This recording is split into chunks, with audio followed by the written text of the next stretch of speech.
Merci de prendre le rendez-vous de l'actualité sur Eden TV. Mesdames et messieurs, bienvenue au sommaire. Après les violences post-électorales, les messages de paix affluent de toutes les religions. Ce lundi, c'est l'Église protestante méthodiste du Bénin, EPMB, et le Conseil écuménique national des églises du Bénin, CONEB, qui ont invité le peuple béninois à sauvegarder la paix.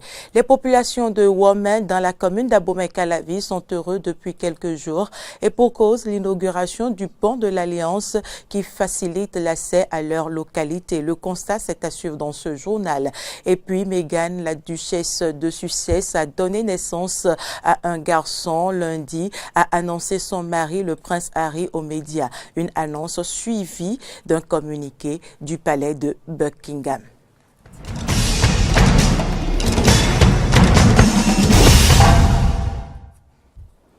Merci de votre fidélité. Quelques jours après les violences post-électorales des 1er et 2 mai dernier, une équipe de notre rédaction a sillonné quelques axes de la ville de Cotonou pour apprécier l'atmosphère qui prévaut. C'est un reportage de Linda Kao, Moriagua et Romaric Devoshi.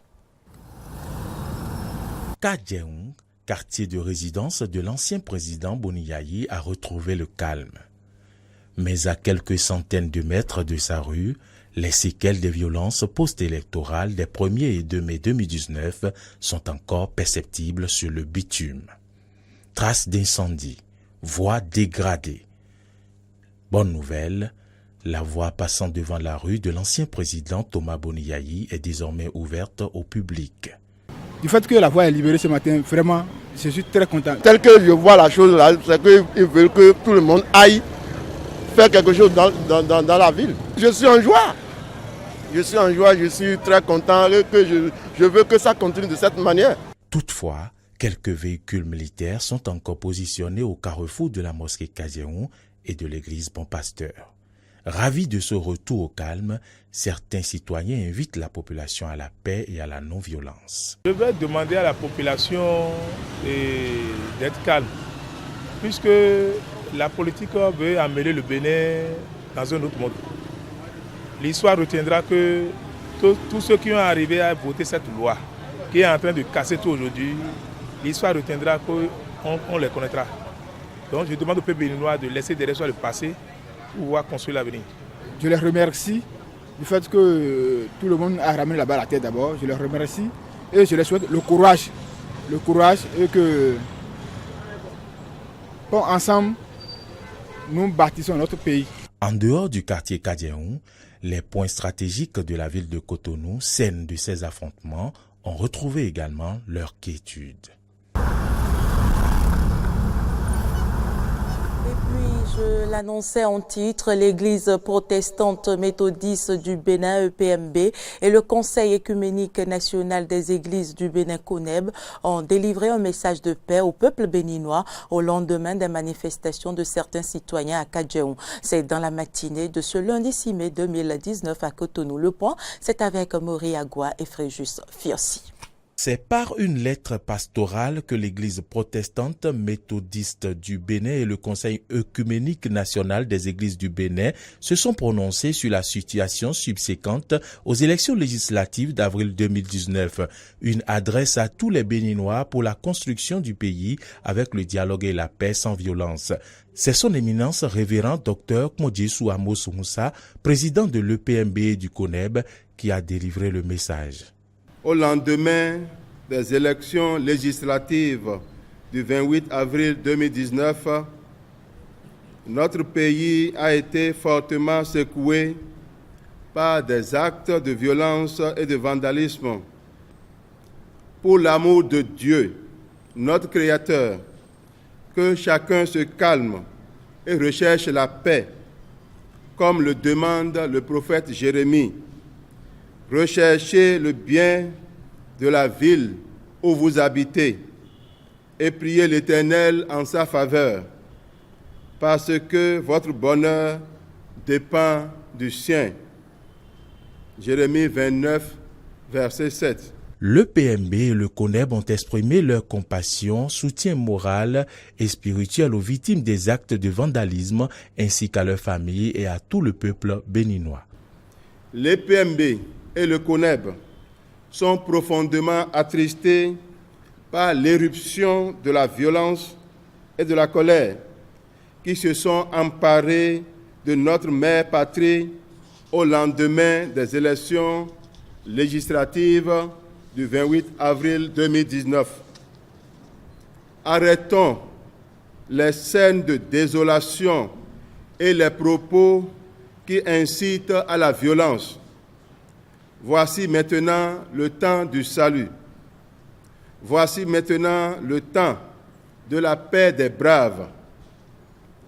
Les PMB et le CONEB supplient chaque fille et chaque fils de notre pays, à quelque bord sociopolitique qu'il appartienne, de tourner dos à la violence pour être un artisan de paix à la lumière de Matthieu chapitre 5, verset 9. Heureux les artisans de paix, car ils seront appelés fils de Dieu. L'Église protestante méthodiste du Bénin et le Conseil œcuménique national des églises du Bénin décident que les journées de mardi 7 et de vendredi 10 mai 2019 soient observées comme journées de jeûne et de prière pour la paix dans toutes nos communautés. Au cours de cette déclaration, le PMB et le CONEB ont lancé un vibrant appel aux leaders politiques pour qu'ils accueillent avec l'ouverture requise les tentatives de médiation que l'Éternel, notre Créateur, va inspirer aux esprits de bonne volonté dont l'Église protestante méthodiste du Bénin et le CONEB pour réconcilier les cœurs afin que notre nation poursuive sa quête de démocratie et de bonheur dans la paix. La gloire au ressuscité, à toi la victoire pour l'éternité. Autre information dans cette édition, le trafic local passant devant le grand portail de la mairie d'Abomey-Calavi est de plus en plus impraticable. Une situation qui rend difficile la circulation à ce niveau. Une équipe de la rédaction d'Eden TV est descendue sur le terrain pour constater la situation. Voici son reportage. Voici ce que devient la devanture de la mairie d'Abomey-Calavi juste après une pluie. Elle est totalement dégradée suite à la destruction des 2 rampes d'accès à la mairie depuis la voie principale. Ces 2 rampes d'accès qui jouaient également le rôle de ralentisseur au niveau du trafic local ont désormais laissé place à des crevasses qui rendent pénible la circulation. Pour circuler, nous avons des difficultés chaque jour. S'il y a la pluie, on ne sait pas là où il y a des trous et les motos s'enfoncent également, les voitures. Quand il n'y a plus, allez observer quelque chose. Il y a de l'eau sur la voie, on ne peut pas passer aisément. On ne peut pas passer aisément, ce qui fait qu'à un moment donné, ça crée un embouteillage. Décriée par les usagers de ce tronçon, cette situation qui perdure depuis plusieurs mois suscite un véritable ras-le-bol, d'autant plus qu'elle est constatée devant le lieu de travail des premières autorités de la commune d'Abomey-Calavi. L'appel que nous devons lancer maintenant, c'est de crier à leur secours qu'ils viennent voir l'état de la voie parce que c'est vraiment dégradé. Vraiment, nous souhaiterions que cette voie, parce que c'est pas là la plupart des gens passent pour aller à leur boulot. Donc nous souhaiterions que cette voie puisse être refaite pour faciliter en fait l'accès à toute la population. En attendant que ces interpellés ne puissent réagir, les populations qui devront continuer par subir les désagréments doivent faire plus que jamais preuve de vigilance sur ce tronçon. Il est désormais plus facile de rallier Ouamin dans la commune d'Abomey-Calavi. C'est du moins le constat fait depuis l'inauguration du pont de l'Alliance qui rend moins pénible l'accès à cette localité. Laurent Toneikes, Damien Pedro. Quitter Ouamin pour se rendre à Kokotomé en quelques minutes, c'est désormais possible, et ceci depuis le 29 avril dernier. Les populations, autrefois confrontées aux difficultés d'accès et aux aléas climatiques, notamment la crue, et les frais de passage institués par un groupe d'individus depuis des années, peuvent se frotter les mains grâce au pont de l'Alliance ouvert à la circulation.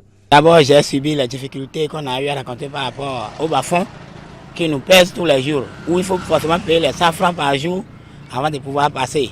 Heureusement, tu as permis à ce qu'on ait un nouveau pont, un pont qui nous permet de faire une traversée de 15 secondes du Carrefour Petit Pois par de Ouamin pour la pharmacie Concorde au bas du goudron. Ça nous donne grande joie aujourd'hui. C'est une joie immense qui m'anime, d'autant plus que l'histoire de ce pont date de plus de 20 ans, de 30 ans. Des enfants sont morts, des écoliers sont morts, des êtres humains sont tombés dans ce bas-fond-là. Toute la population de la commune d'Abomey-Calavi en général et celle de l'arrondissement de Godomé en particulier remercie le chef de l'État parce qu'il ne peut pas savoir ce qu'il a fait pour l'arrondissement de Godomé.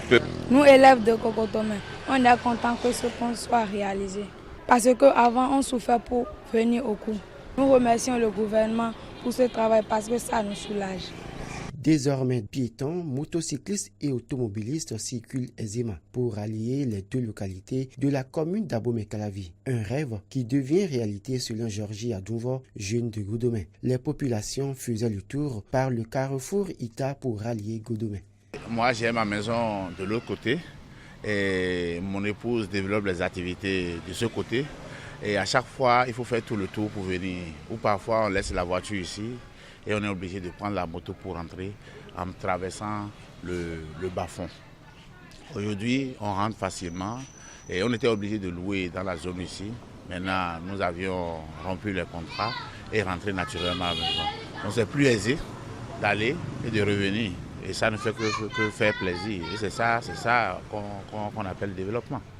Ces populations de l'arrondissement de Godomé, autrefois enclavées, remercient donc le gouvernement pour ce joyau et demandent que d'autres infrastructures soient réalisées pour le développement de leur localité. Au plan touristique, dans le nord du Bénin, les éléphants, lions et antilopes parcourent en toute quiétude la savane du parc national de la Pandjari, le plus grand d'Afrique de l'Ouest. À la frontière du Burkina Faso et du Niger, le parc est devenu le fer de lance de la politique touristique du Bénin. Reportage. 7 heures du matin dans le parc de la Pandjari. La nature s'éveille, le safari peut commencer. Les singes font leur toilette, les éléphants étanchent leur soif et les antilopes se nourrissent. Les animaux sont ici chez eux. Pour les observer, il faut savoir être discret. Quelques hippos là.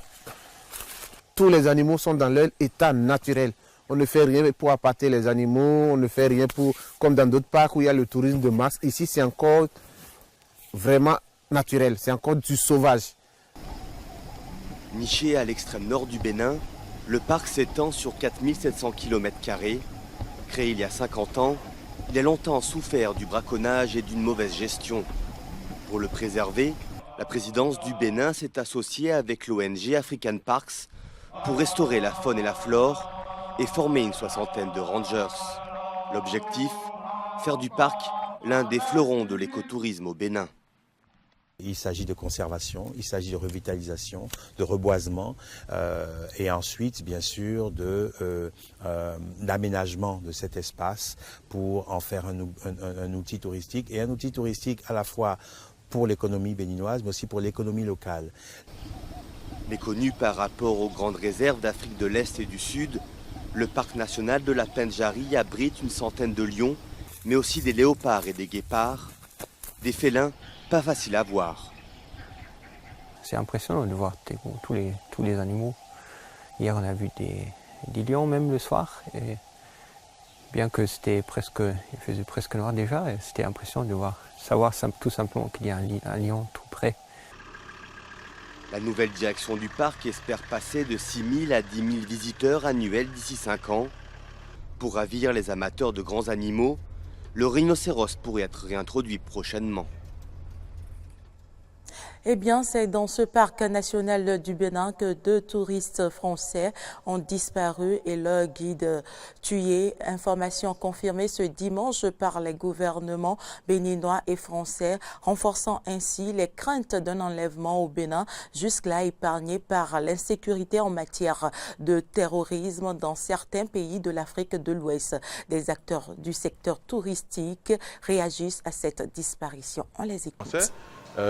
C'est quelque chose d'assez incompréhensible dans la mesure où le parc aujourd'hui maintenant est géré par African Park Network et qui est quand même une société de renommée internationale et qui fait un certain travail qui fait que notre parc renaît de ses cendres.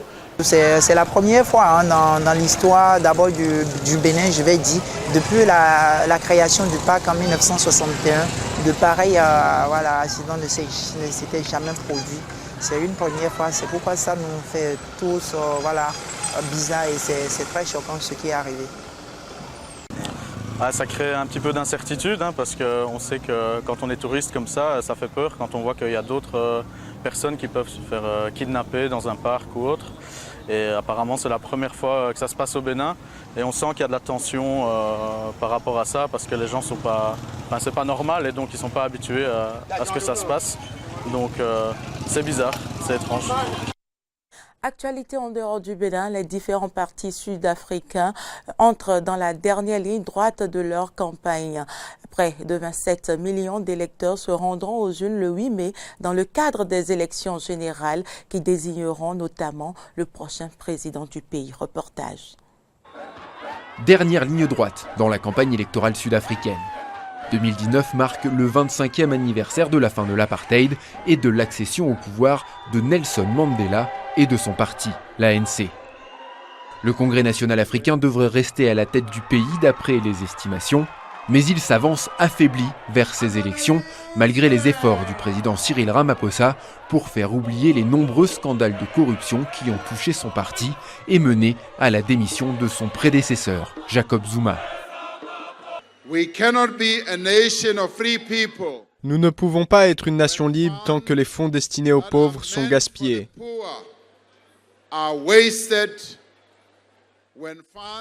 Quand cet argent est perdu, quand cet argent est volé.